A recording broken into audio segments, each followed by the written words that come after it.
Okay, this is Sean Collins, Chief Forecaster of Surfline, and this is, the first order of business looking down on the Southern Hemisphere, what to expect. The amazing thing Surfline gets to do is showcase surfing from all over the world. I like to anticipate the surf when it's coming. I really like to participate in it when it's here, and I like talking about it afterwards, and that's basically what we do.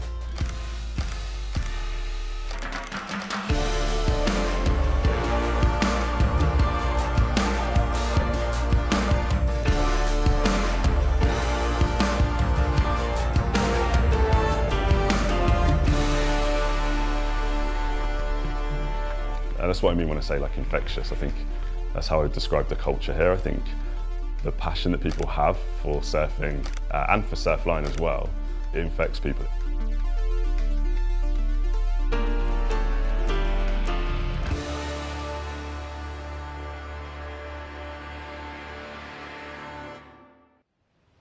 Welcome. We're really excited to have you all here today. I'm going to turn this over to Nick Carroll. I was really struck as I thought about the number of people who work for Surfline right now. It's like 170 people about. 170 people is about the size of a tribe, because that's about how many people you can kind of know on a daily basis.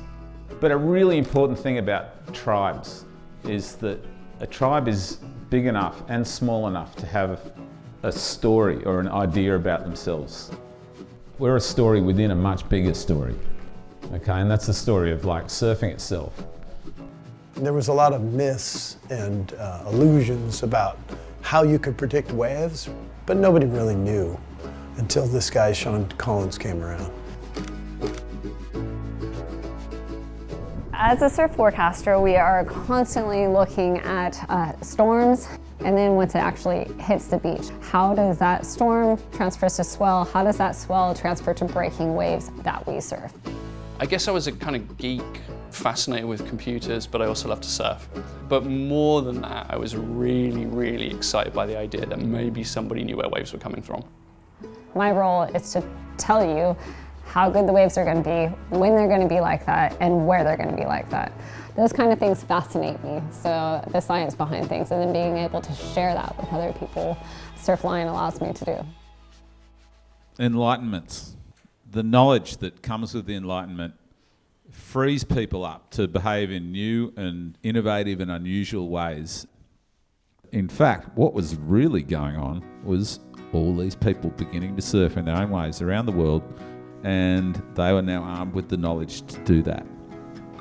Time's a precious commodity, so I think that's a big value proposition for us, and for people who don't live next to the coast, or for people who don't just go to the same break every single day when they surf. So I think Surfline is just helping to maximize everyone's time and make their time in the water as efficient as possible so that they can do it more often. There's just this thing that happens when you get into a room of people that work at Surfline, whether it's in the UK, whether it's here, whether it's the Australian office. Everybody's kind of enthusiasm and passion and just excitement just really comes through. But when I sit down and I listen to like all of the stories and I listen to how people describe where they're going to go surfing, like where the best waves were, like how the conditions were, just describing the experience that they had, it just makes me want to be part of it. Like it makes me want to join in. I mean, everybody's just very stoked to be here. It's hard not to be. And I think we all like feed off of each other's energy. And the applications are very, very personal. When I talk to people about Surfline and what we do and they don't surf, they're blown away that we have over 800 cameras all over the world running and showing surf in all these places that they didn't even know surf existed. A lot's happened, but there's something in us all that really craves some mystery in our lives, It's the font of the stories that were thrown over tribes 5,000 or 6,000 years ago, and it's still the font of stories that are thrown over us today to cause us to feel connected to one another.